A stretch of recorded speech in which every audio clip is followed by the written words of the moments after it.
The name Iran is not modern, it is ancient, echoing across more than 3,000 years of continuous civilization.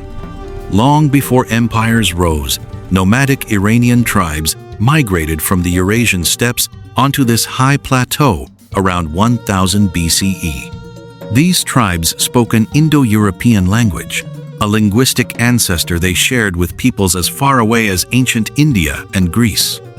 Among them were the Medes, the first Iranian people to build a true kingdom, dominating the northwest by the 7th century BCE. The Medes allied with Babylon, and in 612 BCE destroyed Nineveh, erasing the mighty Assyrian Empire from the map. But it was a second Iranian tribe, the Persians, who would surpass the Medes and build something the world had never seen. In 550 BCE, Cyrus the Great overthrew the Median king and founded the Achaemenid Empire, the first Persian empire. Cyrus moved swiftly, conquering Lydia, Babylon, and stretching Persian rule from the Aegean coast to Central Asia. What made Cyrus extraordinary was not just conquest, it was tolerance. He allowed conquered peoples to keep their gods, languages, and customs. The Cyrus Cylinder discovered in Babylon records his decrees of religious freedom and is considered one of history's earliest human rights documents. His successor Cambyses added Egypt to the empire, but it was Darius I who gave Persia its enduring architecture and administration. Darius built Persepolis, a ceremonial capital of breathtaking scale, carved with images of tribute-bearers from every corner of the empire. Nations from Ethiopia to India sent delegations to Persepolis. It was the symbolic heart of the ancient world's largest empire. Darius also introduced standardized coinage, a royal road spanning 2,700 kilometers, and a postal relay system centuries before Rome. Yet Persia's westward ambitions collided with a rising power, the city-states of Greece, and the clash would define an era. At Marathon, in 490 BCE, a smaller Athenian force repelled the Persian invasion, a shock that reverberated across the ancient world. Xerxes I launched an even larger invasion a decade later, burning Athens, but was ultimately defeated at Salamis and Plataea. The Greco-Persian Wars ended Persian expansion westward, but the empire remained vast, rich, and culturally dominant for another century. Then came Alexander. In 334 BCE, the young Macedonian king crossed into Asia and began dismantling the world's greatest empire. Battle by battle, Granicus, Issus, Gaugamela Alexander defeated Darius III and brought the Achaemenid Empire to its knees. In 330 BCE, Alexander burned Persepolis. Whether in revenge or strategy remains debated, and the Achaemenid dynasty ended in flames. Yet Alexander did not erase Persian culture. He absorbed it, adopting Persian dress, customs, and court rituals, to his generals' horror. When Alexander died in 323 BCE, his empire fractured, and Iran fell to the Seleucid dynasty, a Greek ruling class over a Persian world. The Seleucids never fully controlled Iran's interior, and by the mid-3rd century BCE, a new Iranian dynasty was already rising. The Parthians, a nomadic Iranian people from the northeast, swept westward and reclaimed the Iranian plateau from Seleucid hands. By 141 BCE, the Parthian king Mithridates I controlled territory stretching from eastern Iran to Mesopotamia, a new Persian empire in all but name. The Parthians became Rome's greatest eastern rival, repelling Roman invasions and killing the general Crassus at the Battle of Carrhae. For nearly 5 centuries, the Parthian Empire held the Iranian world together, but internal weakness eventually fractured the dynasty. In 224 CE, a Persian nobleman named Ardashir defeated the last Parthian king and founded the Sasanian Empire, a deliberate revival of Achaemenid glory. The Sasanians declared themselves the rightful heirs of Cyrus and Darius, deliberately invoking the memory of the First Persian Empire. Under the Sasanians, Zoroastrianism became the state religion. Fire temples blazed across Iran, and Persian identity was fused with sacred flame. Sasanian art, architecture, and literature flourished. Their silver plates, silk textiles, and rock carvings influenced civilizations from Byzantium to China. The Sasanians fought Rome and later Byzantium in wars that bled both empires for centuries and reshaped the ancient world's balance of power. By the early 7th century, the Sasanian Empire reached its greatest territorial extent briefly, even seizing Egypt and Jerusalem from Byzantium. But the exhausting Byzantine counteroffensive drained Sasanian resources and left both empires fatally weakened for what came next. From the deserts of Arabia, a new force emerged. The armies of Islam, united by faith and moving with a speed the ancient world had never seen. In 636 CE, at the Battle of Al-Qadisiyah, the Arab Muslim army defeated the Sasanian forces, cracking open the heart of the Persian Empire. Within 2 decades, the entire Sasanian Empire had been absorbed. The last Sasanian king died a fugitive, murdered by his own subjects. This was perhaps the most consequential transformation in Iranian history. The arrival of Islam reshaped religion, language, and identity for centuries to come. Yet Iran did not simply vanish into the Arab Caliphate. The Persian people absorbed Islam and transformed it from within. Persian bureaucrats, poets, and philosophers rose to the highest levels of the Abbasid Caliphate, effectively running the empire from within.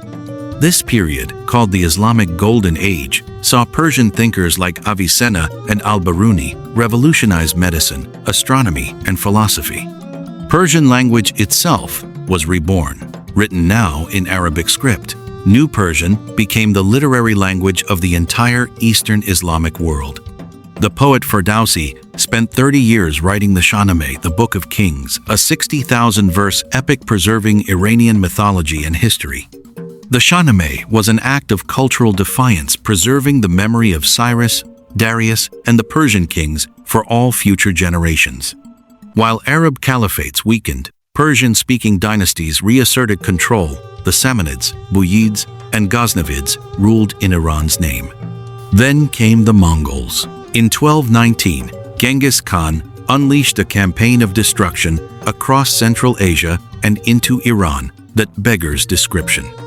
Cities that had flourished for centuries, Nishapur, Merv, Balkh, were razed, their populations massacred, their irrigation systems destroyed. Historians estimate that Iran lost 1/3 of its population to Mongol invasion, a demographic wound that took centuries to heal. Yet even the Mongols were absorbed. The Ilkhanate rulers converted to Islam and became patrons of Persian art, poetry, and architecture. Iran's greatest architectural achievements, the tile-covered mosques of Isfahan and Tabriz, began to rise from this unlikely synthesis.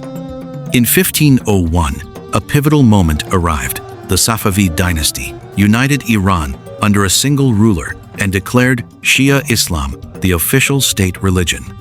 This decision-making Iran Shia in a predominantly Sunni world created the religious identity that defines Iran to this day. The Safavid capital, Isfahan, became one of the most beautiful cities on earth, its royal square, bridges, and mosques astonishing European visitors. Safavid Iran traded with Venice, England, and the Ottoman Empire, its silks, carpets, and miniature paintings prized across the world. But the Safavids ultimately weakened under court intrigue and Afghan invasion, and in 1722 their dynasty collapsed. A turbulent century followed invasion, warlordism, and the brief but brilliant military genius of Nader Shah, who sacked Delhi and reclaimed Iran's borders. By 1796, the Qajar dynasty established control, ruling a weakened Iran, increasingly squeezed between two expanding empires, Britain and Russia. Iran lost vast territories, Georgia, Armenia, and parts of Central Asia to Russia, through the humiliating Gulistan and Turkmenchay treaties. Britain and Russia divided Iran into spheres of influence in 1907, treating the ancient nation as a pawn in their great game. Yet Iranians pushed back the constitutional revolution of 1906, forced the Qajar Shah to accept a parliament and written constitution. It was the first constitutional revolution in Asia, a remarkable assertion of Iranian political identity in the face of foreign domination. Then oil changed everything. In 1908, the first major oil discovery in the Middle East was made in southwestern Iran. The Anglo-Persian Oil Company, backed by the British government, extracted Iran's oil wealth, while Iranians saw little of the profit. In 1921, a military officer named Reza Khan seized power, and by 1925 he had abolished the Qajar dynasty and crowned himself Reza Shah Pahlavi.